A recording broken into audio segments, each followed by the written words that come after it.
मी महाराष्ट्र चॅनलच्या वतीनं सार्वजनिक गणेश मंडळांसाठी आमचा गणपती हा विशेष कार्यक्रम सुरू आहे। या कार्यक्रमाअंतर्गत मी महाराष्ट्र चॅनलतर्फे गणेश मंडळ पदाधिकाऱ्यांशी संवाद साधून मंडळाच्या उपक्रमांसंदर्भात माहिती जाणून घेण्यात येते। चर्चा आणि प्रश्नोत्तरांच्या माध्यमातून मंडळाचा इतिहास आणि वाटचाल कशा प्रकारे चालू आहे या संदर्भात प्रामुख्याने भर देण्यात येतो। मंडळातर्फे राबविल्या जात असलेल्या समाजहिताच्या उपक्रमांबद्दलचा प्रतिसाद आणि नवनवीन संकल्पना हे देखील जाणून घेण्यात येतात। मी महाराष्ट्र चॅनलचे मुख्य संपादक व संचालक चंद्रशेखर पाटील हे गणेश मंडळाशी संवाद साधतात। आजच्या आमचा गणपती या कार्यक्रमात पाहूया धुळे शहरातील साक्री रोडवरील चंपाबाग आणि पत्रकार कॉलनी यांच्या वतीनं साजरा केला जात असलेल्या गणेशोत्सवातील शिवगर्जना ग्रुपचा सहभाग।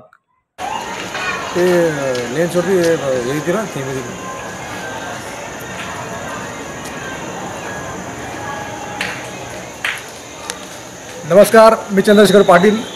आमचा गणपती या कार्यक्रमाअंतर्गत आपण आज पत्रकार कॉलनी आणि चंपाबाग मित्रमंडळाचा जो काही गणपती आहे त्या गणपतीचे कार्यकर्ते आपल्यासोबत उभे आहेत, त्यांची आपण मुलाखती घेणार आहोत। नक्की या गणपतीची सुरुवात कशी झाली, या गणपतीचा इतिहास काय आहे आणि कशा पद्धतीने हा सण ते साजरा करतात। नमस्कार, मी महाराष्ट्र चॅनलमध्ये आपलं सगळ्यांचं स्वागत आहे। आमच्या गणपती अंतर्गत आपण धुळे शहरातले जे काही मंडळ आहेत त्या मंडळांची आपण मुलाखती करतोय आणि कशा पद्धतीने हा गणपती उत्सव जो आहे तो साजरा करतोय। यावर्षी महाराष्ट्र शासनाने हा जो काही गणपती उत्सव आहे हा राज्य उत्सव म्हणून घोषित केला आहे आणि त्यामुळे या संपूर्ण महाराष्ट्रामध्ये जे काही गणपती मंडळ आहेत त्यांना प्रचंड आनंद झालेला आहे आणि अत्यंत आनंदाचं वातावरण आहे। आपल्या धुळे शहरामध्ये पाऊस पडत नव्हता, पण यावर्षी पावसाला अतिशय चांगली सुरुवात झालेली आहे आणि चांगला पाऊस पडला आहे गेल्या 4 दिवसापासून। काय सांगा, आपलं नाव काय आणि कशा पद्धतीने आपला हा गणपती साजरा केला जातो? मगाशी मी जसं म्हटलं की पत्रकार कॉलनी चंपाबाग, काय आहे हा प्रकार? माझं नाव गणेश लंगोटे। चंपाबाग व पत्रकार कॉलनी आणि शिवगर्जना ग्रुप दोन्ही कॉलनी मिळून एकत्र संयुक्त गणेशोत्सवाला सुरुवात आजपासून 15 वर्षापूर्वी झालेली आहे।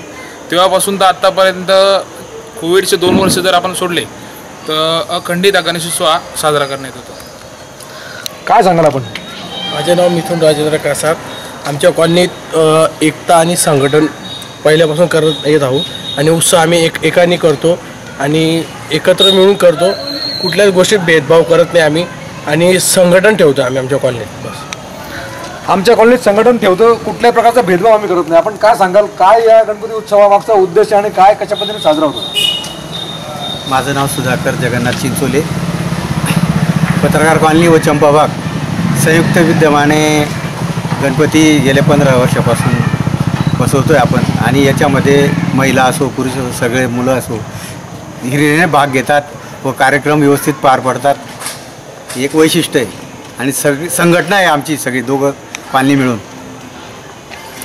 दोन्ही कॉलनी मिळून संघटना आहे, सगळेजण हिरिरीने अनेक कार्यक्रमामध्ये भाग घेतात। काय सांगाल आपण, कशा पद्धतीने हा उत्सव सुरू झाला आणि काय उद्देश यामागचा आहे असतो दरवर्षी? आजच्या 16 वर्षापूर्वी चंपाबाग पत्रकार कॉलनी शिवगर्जना ग्रुप यांची एक संयुक्त बैठक घेण्यात आली। 15 वर्ष अगोदर या 2 कॉलनीमध्ये 3 ठिकाणी गणपती बाप्पांचं आगमन व्हायचं, पण एक संयुक्त मीटिंग घेऊन चर्चा करून सर्वांनी एकमत केलं का ह्या वर्षापासून बुवा आपण सर्वांनी एक एरिया एक गणपती असा सर्वांनी नारा दिला। मागील 15 वर्षापासून आम्ही एक चंपाबाग पत्रकार कॉलनी शिवगर्जना ग्रुपच्या नावाने आमचं मंडळ रजिस्टर आहे। सालाबादाप्रमाणे आम्ही दरवर्षी सर्व प्रकारच्या परवानग्या वगैरे घेऊन शासनाच्या पोलीस प्रशासनाच्या परवानगी घेऊन आम्ही गणरायाचं आगमन करतो। विविध या 10 दिवसामध्ये आम्ही स्पर्धा आयोजित करतो। आयोजित केल्यावर प्रत्येक स्पर्धा घेतल्यानंतर आम्ही त्याचं बक्षीस वितरण समारंभ करतो। त्यानंतर परिसरातील लोकांसाठी आम्ही स्नेहभोजनाचा कार्यक्रम करतो आणि एकदम श्रद्धापूर्वक आम्ही गणरायांना निरोप देतो आणि सर्व आमच्यासोबत महिला वर्ग, ज्येष्ठ मंडळी, तरुण, आम्ही सर्व म्हणजे लहान बालक वगैरे सर्व मिळून एक आपल्या घरचं गणपती आहे अशा हेतूने आम्ही गणरायाचं आगमनही करतो आणि गणरायांना आम्ही निरोपही देतो। धन्यवाद। आपण पाहतो की अतिशय सविस्तर यांनी माहिती दिली की गेल्या 15 वर्षापूर्वी 3 गणपती इथे बसवले जात होते, पण आम्ही संयुक्त एक मीटिंग घेतली पत्रकार कॉलनी चंपाबाग आणि शिवगर्जना मित्रमंडळ आणि मग शिवगर्जना मित्रमंडळातर्फे हा गणपती उत्सव सुरू झाला आहे आणि या संपूर्ण परिसरातले लोक जे काही आहेत या गणपतीला एकत्र येऊन अतिशय साग्रसंग पूजा करून हा गणपती उत्सव साजरा करत असतात. आपण काय सांगाल? आपण मागे गणपती दिसला पाहिजे आम्हाला. हां, शिवगर्जना ग्रुपचे जे आमचे कार्यकर्ते आहेत, आपलं नाव सांगा आधी. देवेंद्र मधुकर येवले, मी इथे पत्रकार कॉलनीत राहिला आहे. शिवगर्जना ग्रुपचे आमचे कार्यकर्ते आहेत. अतिशय उत्साहाने म्हणजे गणपती उत्सव असो, होळी उत्सव असो, हा विविध प्रकारे साजरा करतात. ते शिवजयंती पण साजरी करतात. याचा मागचा उद्देश एकच आहे की चंपाबाग आणि पत्रकार ह्या दोन कॉलनी एकत्र येऊन सर्वांनी एकत्र यावं, सगळ्यांनी एकत्र मिळून हिरविरीने वाचवावं, कुठल्याही प्रकारचा वादंग होऊ नये यासाठी ही जी मुलं आहेत, जवळपास 15 ते 16 मुलं आहेत, ही एकत्र येतात आणि एक असे वेगवेगळे उपक्रम घडवत असतात. आपलं गणेश आपल्या याच्या निमित्ताने, गणेश उत्सवाच्या निमित्तानं ते विविध स्पर्धांचं आयोजन करतात. 10 दिवस वेगवेगळ्या स्पर्धा असतात. त्या स्पर्धांच्या माध्यमातून जी लहान मुलं आहेत किंवा महिला आहेत यांच्यामधले जे काही नाविन्यपूर्ण गुण आहेत ते प्रत्यक्ष पाहायला मिळतात. त्यासाठी विविध प्रकारचे जे काय म्हणतात ज्युडी असतात, त्यांना बोलवलं जातं, निरीक्षक म्हणून त्यांना बोलवलं जातं आणि त्यांच्या माध्यमातून ती स्पर्धा घेतली जाते. कुठल्याही प्रकारची म्हणजे हा माझा आहे, हा तो त्यांचा आहे, अशी कुठल्याही प्रकारची पार्सलिटी होत नाही. ते जे निरीक्षक असतात बंद पाकिटामध्ये त्यांचा निर्णय देत असतात आणि ज्या दिवशी बक्षीस समारंभ असतो त्या दिवशी ते पाकिट फोडलं जातं आणि जो कोणी असेल निवडून आलेला पहिला क्रमांक, दुसरा क्रमांक, तिसरा क्रमांक, त्यांना ते बक्षीस दिलं जातं. आणि यासाठी आमचे LICचं काम करणारे संजयजी गुळवे यांचा फार मोठा वाटा आहे त्याच्यात. ते बक्षिसं अतिशय चांगल्या प्रकारची बक्षिसं आणतात आणि ती वाटप करतात. कुठल्याही प्रकारचं म्हणजे ते नामोल्लेख करण्याचं आम्हाला सांगता की आमचा नामोल्लेख करू नका, पण आम्ही म्हणतो की नाही, तुम्ही काम चांगलं करतायत तर हेही तुमचं इथं व्हायला पाहिजे. दरवर्षी आज गेल्या 15 वर्षापासून त्यांनी याच्यात कुठल्याही प्रकारचं म्हणजे खंड पडू दिलेला नाही. त्याचबरोबर हनुमान जयंती असते एप्रिल महिन्यामध्ये. हनुमान जयंतीला पण आमचे सगळे शिवगर्जना ग्रुपचे जे कार्यकर्ते आहेत ते हनुमान उत्सव साजरा करतात. नंतर रामनवमी असेल, महाशिवरात्री असेल, असे वेगवेगळे प्रकारचं म्हणजे कंटिन्यू असं चालू असतं. फक्त ते मात्र एक आहे, जरी ते तरुण युवक असले परंतु ते ज्येष्ठांना विचारल्याशिवाय कुठलाही प्रकारचा निर्णय घेत नाही. ही अत्यंत म्हणजे मी वारंवार सांगेल की ही अत्यंत महत्त्वपूर्ण आहे. नाहीतर जनरली आपण बघावं मुलं एकत्र येतात, करून मोकळून जातात आणि त्याच्यानंतर अनेक गोष्टी प्रश्न निर्माण होतात. तसं इथं होत नाही. तर जे पण काही असेल ते करताना पहिले ज्येष्ठांना विचार, त्यांचं ठरतं किंवा आज आपल्याला हनुमान उत्सव साजरा करायचा आहे तर आपण कॉलनीतून प्रत्येकानं अशी वर्गणी घ्यावी, असं ते आमच्या कॉलनीतले जे ज्येष्ठ सदस्य आहेत त्यांचं गाईडलाईन घेतात आणि त्याप्रमाणे ते कामकाज करत असतात. ज्याप्रमाणे ते हे कामकाज करतात मग त्यामुळे ज्येष्ठ म्हणतात की अरे आपल्याला बोललं जातं, मग कशाला. मग ज्येष्ठ पण त्यांच्या पाठीशी उभे असतात. अक्षरशः म्हणजे आमच्या कॉलनीतले सुधाकर चिंचोले जे आहेत सेवानिवृत्त आहेत, पाटबंधारे विभागातून ते सेवानिवृत्त झाले, ते त्या कार्यकर्त्यांबरोबर स्वतः वर्गणी गोळा करण्यासाठी घरोघरी त्यांच्याबरोबर जातात आणि सांगतात की बा तुम्ही मदत करा, आपला कार्यक्रम चांगला होईल. आणि सगळे कॉलनीतील परिवार जेवढे घरं आहेत त्या घरातले एकत्र यावे म्हणून गणपतीच्या 2 दिवस अगोदर म्हणजे विसर्जनाच्या 2 दिवस अगोदर किंवा 3 दिवस अगोदर सुट्टीचा जो दिवस येईल त्या दिवशी स्नेहभोजनाचा कार्यक्रम आयोजित केला जातो. संपूर्ण घरातील पूर्ण कुटुंब त्या दिवशी गणपतीच्या समोर येतं, दर्शन घेतं आणि महाप्रसादाचा लाभ घेतं. असं गेल्या 15 वर्षापासून हा उपक्रम सुरू आहे आणि हा उपक्रम सतत चालू ठेवा म्हणून ज्येष्ठ सदस्य नेहमी त्यांच्या पाठीशी सदैव उभे राहतात. या निमित्ताने मी सांगू इच्छितो. बस आपण पाहतोय एवढीची आपण चर्चा करतोय, गणपती मंडळातल्या कार्यकर्त्यांची सगळ्यांची चर्चा करतोय. इथं म्हणजे कोण मोठं कोण छोटं असा कुठल्याही प्रकारचा भेदभाव इथं मानला जात नाही, पण ज्येष्ठांना इथं सन्मान आहे, ज्येष्ठांचा मान आहे. ज्येष्ठांना विचारल्याशिवाय कुठल्याही प्रकारचा निर्णय इथं घेतला जात नाही. काय सांगाल आपण? आपल्या बाबतीमध्ये आपण बोलणं झालं, काय गणपती उत्सवाच्या बाबतीत आपले काय विचार, काय मतं आहेत आणि हा गणपती उत्सव कशा पद्धतीने साजरा होतो? माझं नाव संजय गुळवे. आमच्या पदाधिकाऱ्यांनी आत्ताच चर्चा केली की चंपाबाग व पत्रकार कॉलनी हे संयुक्त आम्ही जे काही मंडळ उभं केलेलं आहे, याच्या अगोदर पहिले 2 कॉलन्यांमध्ये 3 गणेशोत्सव म्हणजे 3 ठिकाणी गणेशोत्सव मंडळ तिथे स्थापन झाले होते. परंतु एक विचार ज्येष्ठ लोकांनी, काही चंपाबाग आणि काही पत्रकार कॉलनीतील ज्येष्ठ लोकांनी एकच विचार केला. लोकमान्य टिळकांचा जो विचार होता की आपण गणेशोत्सव कशासाठी साजरा करावा, की लोकांनी एकत्र येण्यासाठी साजरा करावा. तर त्या साजरा करण्यासाठी इथल्या काही पत्रकार कॉलनीतील आणि चंपाबागेतील ज्येष्ठ लोकांनी एक मीटिंग आयोजन केलं आणि त्या मीटिंग आयोजनमध्ये दोघांनी संयुक्त प्रकारे हा गणेशोत्सव आपल्याला साजरा करायचा. आणि एक काळ असा होता 2010 पासून गणेशोत्सवाचं इथं शिवगर्जना ग्रुपने हे मंडळ स्थापन केलेले आहे. पत्रकार कॉलनीतील लोकांना चंपाबागेतील लोकांचे नावं माहीत नव्हते आणि चंपाबागेतील लोकांनासुद्धा पत्रकार कॉलनीतील लोकांचे नावं माहिती नव्हते. परंतु या 2010 पासून जेव्हा हे दोन्ही कॉलनी जेव्हा एकत्र आल्या तर एकमेकाच्या घरी येणं जाणं असो का संबंध असो का प्रत्येकाला मदतीला धावून जात असतात. काही संकट असले, कोणाच्या इथे काही आनंदाचा कार्यक्रम आहे, काही दुःखाचा कार्यक्रम आहे, तर पूर्ण चंपाबाग पत्रकार कॉलनी ही पूर्ण त्या कार्यक्रमात सहभाग घेत असते. आम्हाला एकच म्हणायचं होतं की लोकमान्य टिळकांनी जो काही उद्देश साध्य केला गणेशोत्सवामागे तो आमच्या कॉलनीत आम्हाला इथं त्याचं रूप दिसून येतं की एकत्र होऊन गेले कुटुंब आज दोन्ही चंपाबाग आणि पत्रकार कॉलनीतील. आणि आमच्याकडं सांस्कृतिक वगैरे कार्यक्रम होतात. गणेशोत्सवाच्या कार्यक्रमामध्ये सांस्कृतिक कार्यक्रमामध्ये लहान गट वेगळा असतात, मोठा गट वेगळा असतो, मुलींचा गट वेगळा असतो, महिलांचा गट वेगळा असतो. तर अशा प्रकारे विविध काही आम्ही रांगोळी घेतो, पाककला स्पर्धा घेतो. नंतर अजून काही विविध लहान मुलांसाठी भाषणांचा कार्यक्रम होतो. त्यांना एक मोठं स्टेज निर्माण व्हावं म्हणून लहान मुलांसाठी आम्ही चांगल्या प्रकारे काही नियोजन करतो आणि त्यांना आकर्षक बक्षिसं दिल्यामुळे ते जिकरीने भाग घेत असतात, इथले लहान मुलं असो किंवा मुली असो. आणि त्या कार्यक्रमाची शोभा वाढते. आणि त्यानंतर आम्ही गणरायाला निरोप देण्यासाठी आदल्या दिवशी आम्ही इथे एक भंडाऱ्याचा कार्यक्रम आयोजित करतो.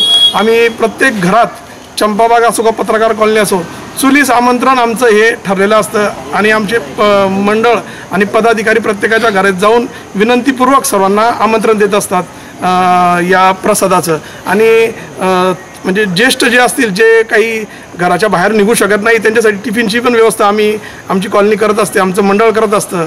तर ह्याच गोष्टी म्हणजे एक पत्रकार कॉलनी आणि चंपाबागवर काही जे मोठं संकट येईल आम्ही सर्वजण मिळून ते सोडवणार आहेत, याचा मागचा उद्देश आहे. एवढंच मी बोलू इच्छितो. आपण पाहतोय, आपण ही चर्चा करतोय, अनेक कार्यक्रम आहेत, अनेक गोष्टी या गणपती उत्सवाच्या माध्यमातून होत असतात. आणि या गणपती उत्सवाच्या माध्यमातून लोक एकत्र येतात. आम्ही एकमेकांना ओळखत नव्हतो, एकमेकांशी बोलत नव्हतो, पण या उत्सवामुळे एकत्र आलो, एकमेकांना ओळखायला लागलो, नावाने ओळखायला लागलो. अशा प्रकारची एक प्रतिक्रिया दिलेली आहे. आपण पाहतोय की गणपती मंडळ असलं म्हणजे मग तिथं वर्गणी आली, तिथं हिशोब आला, तिथं चर्चा आली, तिथं आरोप प्रत्यारोप आले. तर काय कशा पद्धतीने आपलं हे नियोजन असतं, वर्गणीचं नियोजन कसं असतं आणि कशा पद्धतीने काय असतं. आणि एखाद्याला समजा सांगितलं की मला वर्गणी द्यायचीच नाही, तर त्याच्यावरती तुम्ही काय इलाज करता किंवा मग तुम्हाला वर्गणी द्यायची नाही तर आपण सोडून द्यावं त्याला, काय आपण असतं आणि कशा पद्धतीने याचा हिशोब ठेवला होता, आपण काय सांगाल. गणपती होण्या अगोदर सुमारे 1.5 महिन्या पहिले आमची संयुक्त बैठक होते. त्या बैठकीमध्ये कमीत कमी 50 लोक राहतात, लहान मोठे सर्व धरून. बैठकीमध्येच आमचं पूर्ण नियोजन ठरतं का कशा पद्धतीने या वर्षाचं गणेशोत्सव साजरा करायचा आहे. त्याप्रमाणे वर्गणी ही डिवाईड केली जाते. प्रत्येकाच्या घरी 1 महिना अगोदरच आम्ही पावत्या टाकून देतो, जेणेकरून ज्याची जशी सोय होते त्याप्रमाणे ते मंडळाकडे पैसे जमा करतात. 1-2 व्यक्ती 4 व्यक्ती काही कोणी एखाद्याला काही अडचण राहते, काही राहतं, कोणी नाही दिले त्यांनाही आम्ही मंडळाच्या मार्फत सामावून घेतो. विविध स्पर्धेमध्ये तेही भाग घेतात, स्नेह भोजनाचाही आनंद घेतात. त्यामुळं आमच्या येथे कोणत्याच प्रकारचा वादविवाद किंवा कोणत्याच प्रकारचा विसंवाद असं कोणत्याही गोष्टी घडत नाही. सर्वांच्या मदतीने, सहकार्याने, ज्येष्ठांच्या आशीर्वादाने हे सर्व आमचं मंगल कार्य पार पडत असतं.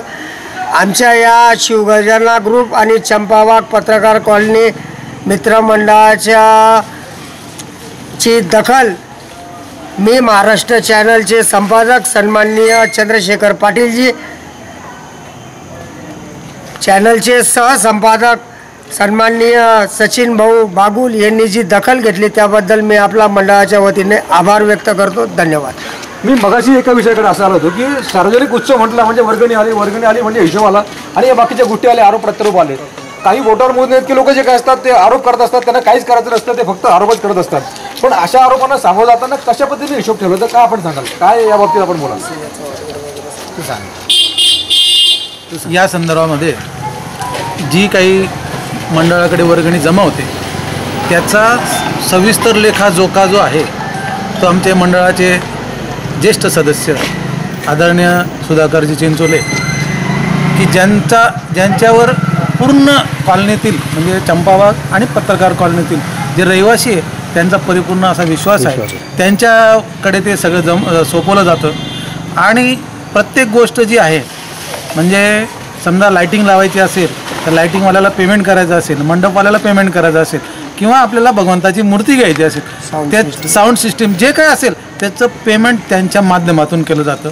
हे सगळं पूर्ण झाल्यानंतर त्याचा लेखाजोखा जो आहे तो चार्टर्ड अकाउंटंट जे आमचे शर्माजी आहेत, संजयजी शर्मा त्यांचे पुतणे, त्यांच्या माध्यमातून आपण तो सगळं CAचा त्याच्यावर आपण रिमार्क मारून घेतो आणि ती जो झालेला खर्च आहे म्हणजे जमा आणि खर्च याचं पूर्ण स्टेटमेंट तयार करून कॉलनीत प्रत्येक म्हणजे रहिवासी राहणारे कॉलनीत राहणारे जे रहिवासी आहे त्यांच्या घरी पोस्ट केलं जातं की इतकी रक्कम जमा झाली, एवढी आम्हाला बाहेरून डोनेशन मिळालं आणि कॉलनीतून वर्गणी एवढी जमा झाली आणि एवढा खर्च झाला. खर्च विगतवारीच असतो, नुसता काढता ठोकताळा नाही राहत, डिटेलमध्ये सगळं बाबा जेवणावर खर्च एवढा झाला त्याचं रिसर्च ऑडिट होऊन त्यामुळे कोणालाही या कामामध्ये कुठल्याही रहिवाशाला शंका निर्माण होण्याचं कारण नाही.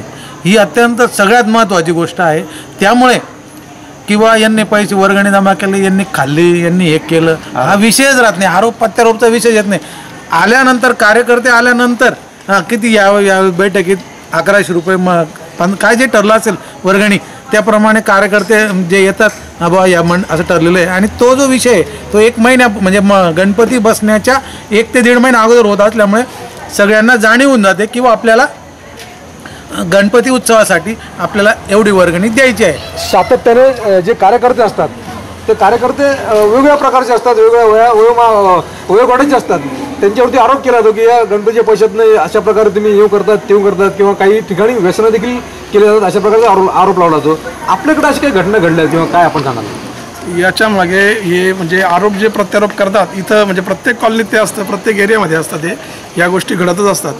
या कॉलनीत पण घडतात या गोष्टी तर घडतात, परंतु घडताना एक गोष्टीचं नियोजन मंडळाचे जे पदाधिकारी आहे ते विश्वस्त मंडळ आहे ते पूर्ण त्यांच्या पाठीशी खंबीरपणे उभे राहतात. जो आरोप प्रत्यारोप करणारा व्यक्ती आहे तो एकटा बाजूला पडतो आणि कालांतराने 2-4 दिवस तो त्याचे आरोप प्रत्यारोप करत राहतो, पण 2-4 दिवसांनी त्याला दिसतं की हे काही त्या गोष्टीला डगमगत नाही आहे. तर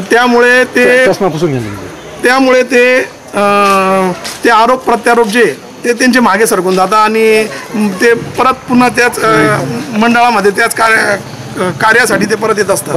हां, तर ह्या गोष्टी प्रत्येक ठिकाणी घडतात आणि हे म्हणजे काही एक ठिकाणी नसतं, कारण की जिथं मंडळ जमा झालं म्हणजे बहुतेक लोक जमा झाले, बहुतेक लोकांमध्ये असे 1-2 व्यक्ती घडतच असतात, परंतु त्या गोष्टीला इथं काहीच धारा राहत नाही आणि या गोष्टीकडे दुर्लक्ष केलं जातं. कारण की आमचं जे मंडळ आहे ते मंडळातले जे मोठे ज्येष्ठ पदाधिकारी आणि जे काही तरुण हे जे सांगड घातलेली आहे तर ती पूर्ण खंबीरपणे पाठीशी उभी राहते. आणि आमच्याकडे एक विशेष अजून एक सांगण्यासारखी गोष्ट आहे की आमच्या मंडळाला 15 वर्ष पूर्ण झाली आहे.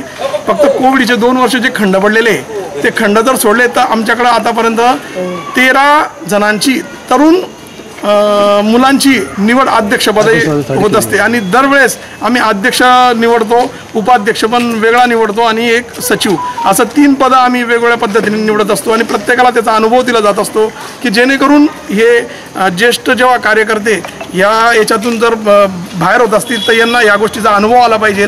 त्या हिशोबाने त्यांना जो अनुभव दिला जातो प्रत्येक वेळेस ज्या पूर्वीचे जे माजी अध्यक्ष उपाध्यक्ष सचिव असतात ते जिकरीने भाग घेऊन कोणत्याही काही समस्या असल्या ते तिकडे समस्या मोडून टाकतात आणि त्या समस्यानंतर येऊन सांगत असतात की अशी समस्या होती आम्ही ती पूर्ण करून टाकली. अशा प्रकारे एक संघटन तयार होतं आणि एक शक्ती निर्माण तयार होती तरुण मुलांमध्ये. एक सांभाळण्याची जी वृत्ती आहे ती एक याच्यातून घडते आमच्या दोघं संयुक्त कॉलनीमुळे आणि हा एक आनंदाची गोष्ट आहे. आणि प्रत्येक धुळे शहरातील मंडळांनी हे आमच्यासारखे गुण त्यांनी आदर्श आमच्यासारखा घ्यावा असंच मी धुळे शहराला आणि मी महाराष्ट्र चॅनलच्या वतीने करतो. आमच्यासारखा जो काही आदर्श आहे तो आदर्श सगळ्या धुळ्यातल्या गणपती मंडळांनी घ्यावा अशा प्रकारचं एक आव्हान यांनी केलं आहे. मी सांगतो मित्रांनो, खरोखरच हा जो काही गणपती उत्सव आहे हा मुळापासून माणूस घडवणारा, व्यक्ती घडवणारा हा उत्सव आहे आणि हा उत्सव या महाराष्ट्रामध्ये जो काही साजरा होतोय त्याचा खरोखर आपल्या सगळ्यांना सार्थ अभिमान आहे. आणि पत्रकार कॉलनी आणि चंपाबाग हे जे काही गणपती मंडळ आहे, शिवगर्जना मित्रमंडळ मित्रमंडळातर्फे आपण पाहतोय की वर्षभर अनेक उपक्रम केले जातात. इथे 2 मंदिर आहेत, एक हनुमंताचं मंदिर आहे आणि आत्ताच एक भोलेनाथांचं देखील एक मंदिर झालं. या दोन्ही मंदिरांच्या माध्यमातून सातत्याने वर्षभर कार्यक्रम केले जातात आणि या कार्यक्रमाच्या माध्यमातून लोक एकत्र येतात आणि जर संवाद जर तुटत असेल समजा तर ते जोडण्याचं काम देखील या मंडळाच्या मार्फत केलं जातं. मित्रांनो, अशाच प्रकारचं आणखी एक नवीन मंडळ आपण शोधून काढणार आहोत आणि त्यांच्याकडनं माहिती घेणार आहोत. तोपर्यंत पाहत राहा फक्त मी महाराष्ट्र चॅनल. गणपती बाप्पा. मी महाराष्ट्र न्यूज चॅनलच्या बातमीपत्रास लाईक, शेअर, सबस्क्राईब करा. सोबतच बेल आयकॉन प्रेस करायला विसरू नका. पाहत राहा मी महाराष्ट्र चॅनल.